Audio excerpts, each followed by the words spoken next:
flame-throwing, God-loving, right-wing, gun-toting patriot, God-fearing. We just need to get behind them. And all we have to do is get 16,000 votes to ensure their election. That's a lot easier for us to do than 70,000. When we think that our goal is 70,000, we sit there and go, we can never do it. We can't do it. But we can do 16,000. That's an attainable goal. So, it was called the landslide victory because the victorious Republican scored a margin. He won by 6,000 votes. The rest of the guys split all of the rest of them. 16,000 ballots out of 400,000. It was a landslide. The 16,000 constituted a fraction of those eligible to vote, only 4%. That small number elected the new senator, Senator H.L. Richardson, the author of this book. He went on to serve for 22 years. Was arguably the godfather of the conservative movement in California. You know, he hobnobbed with Phyllis Schlafly and Richard Viguerie and all of the conservative luminaries who have tried to move the conservative movement throughout the country. And he did it here in California. 16,000 votes. Is this rare or strange set of circumstances? No, it happens all the time. We just don't understand that it's happening. And if we're not engaged, we're not a part of gaining those 16,000 votes. Who do you think had Senator Richardson's loyalty and comprised his real constituency? Guess whose opinions really counted? The 600,000 residents of the district? He couldn't care what they thought. Really? Or those who helped win the primary. That small, hardcore group that helped him get 16,000 votes. Those were his constituents. How about the opinion of 500 volunteers who worked in his campaign? Yeah, they were very important to him. Or the 100 hardcore who did most of the work. And in every campaign, it's always 50 to 100 people that make everything happen. Guess which phone call he's returned? And which were handed to staff? You know, he gets phone calls from constituents and staff will get them. Receptionist, staff person. One of the 500, he'd make sure his chief of staff talked to him and he would take those that he could. But when any of the 100 called, he could be in committee and say, excuse me, I have to go take a phone call. And he would come out and talk to these people because they were his constituents. They were the key ones. The same is true with the Democrats. Except when they're responding to the 100 that got them there, it is the union boss, it is the teacher, the leader of the teachers' organization, it's the leader of the environmental group that provided the money for them to be able to pay volunteers to work in their campaign. A luxury that we don't have, we will never have. So that's their constituency. The majority of elected officials, they know how the system works and which constituent deserves the friendly strokes and who gets the brush off. As an example, a congressman was being harangued by a waitress over an issue dear to her heart, not his. She wouldn't let up. The legislator was slightly inebriated, had been drinking a little. Now, these are all true stories. And so he was irritated. Finally, he interrupted her diatribe and cocked one eyebrow and asked, "Are you registered to vote?" Sticking out her chin, she haughtily replied, "No, I'm not." He said, "Well, then buzz off. Your opinion doesn't count." Does it? She's not engaged. She's not influencing the system on either side. She's just whining. Crude as it was, he was right. Her opinion didn't mean beans. Once elected, the left applies the same principle within the legislature. They can and do control the legislature with a small minority as well, as I mentioned earlier. Conservatives must also grasp the concept of leveraging the majority by being a minority. These are the things that if we understand. Now, you may not be in a position to where some of these concepts you are actually being a part of, but the fact that you have the knowledge and understanding on how these things work, you would be surprised that when you have conversations with people who end up being involved in a campaign, who remember what it was that you said and taught them, or explain to them, who end up putting some of these things to work. So just because you're not a legislative staffer or a leader in some campaign doesn't mean that understanding these things is not necessary. Because as we understand these things, we see the light at the end of the tunnel, and it's a positive one. Because we're the ones who can influence it. Okay? It doesn't take 50% plus one to call the tune. In most cases, the hard leftists are a minority within legislative halls, but they know how to manage the entire body by creating a structure for control. Think about this. Does Darrell Steinberg and Juan Perez, the way he likes to have his name pronounced, you know, I'm a Mexican. I grew up in East LA. My name is Samuel Angel Paredes. I'm in America. People have the freedom to say Sam Paredes. You know, it doesn't bother me. I know who I am. You know? I respond to knucklehead. Yeah, I think some of you folks know that well. But well, it is what it is. Do you think that this guy who represents an assembly district, Perez, where I grew up in El Sereno, East Los Angeles, really represents what you believe, your culture? Darrell Steinberg, in Congress, Maxine Waters, Nancy Pelosi, Dianne Feinstein, Babs Boxer. Do they represent what you believe? Okay. Do they represent what the vast majority of Californians believe? No. They don't reflect it at all.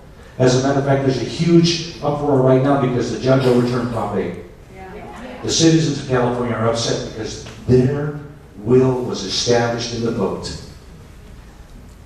Their will was reflected.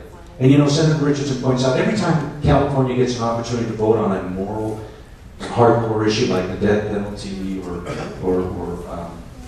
traditional marriage or any of these things, they always do the conservative thing the vast majority of times. Now on tax issues and some things like that, sometimes they fall victim to the diatribe of the gobbledygook that the left gets and they buy off on stupid things. And then they regret it. Okay? But by and large, Californians are a decent moral people.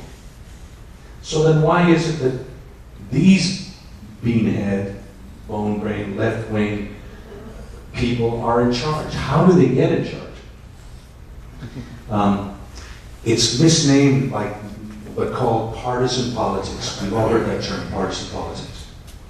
The following is how it works in many states and within Congress, especially here in California. Let's say, for example, the state assembly is made up of 80 legislators. Yeah, it's only 80 here, but it's 100 legislators. In this body, there are 51 Democrats and 49 Republicans. Since the Democrats have the majority, they have the votes to select who will be the speaker. The liberal Democrats control leadership within their caucus because out of the 51 Democrats, 26 of them are the most active left-wing hardcore liberals. So it's already a minority of the entire legislature. Working together, the left controls the Democrat caucus and thereby selects who the leaders will be. In other words, they work together to choose one of themselves as the leader, and then they force the other members of their caucus to elect that person as the speaker. The Democrats, they then vote as a bloc and select the radicals by straight party line vote. Thus, the speaker selects the committee chairmanships, the committee membership. The Democrats get a majority of all important committees such as finance, reapportionment, judiciary, revenue tax. In order to be fair, Republicans are given chairmanship and majority membership on the Swamp and Overflow Commission, on historical cemeteries and landmarks, that kind of stuff. They're being fair. They're going to have some Republican chairman and a majority of Republicans on these all-important committees. And let me tell you, when a Republican takes the chairmanship of some of these committees, oh my gosh, you know, you'd think they were just given the keys to the White House. You know, it's dumb. They don't get that they're being manipulated. So, with only 26, a fourth of the overall membership, the left-wing Democrats leverage the remaining 74%. Are you getting the theme here that minorities are the thing that influence everything in politics? Organized minorities. You folks have already taken the first step. I'm going to tell you all day long. in organizing. It's the next step.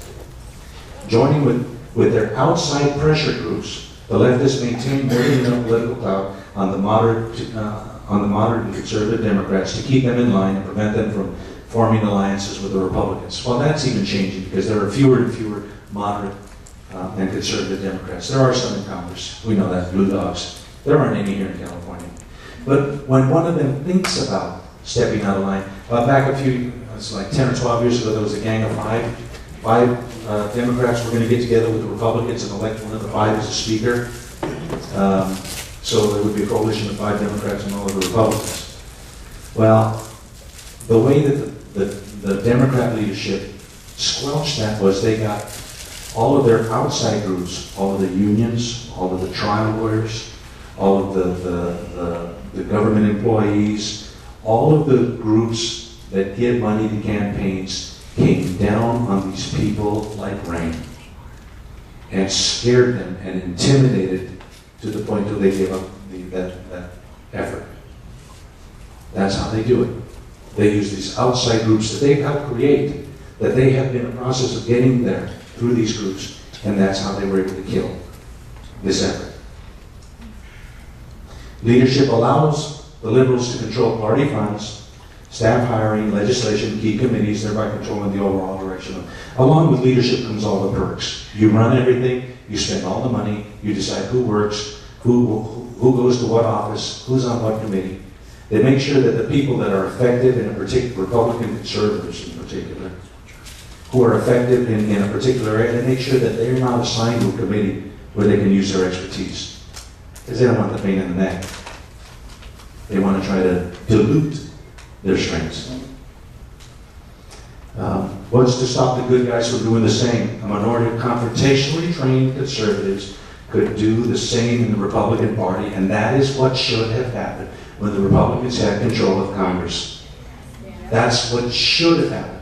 Unfortunately, we didn't have enough confrontationally trained conservatives that understood the system well enough and were willing to take the pain that comes with taking over power.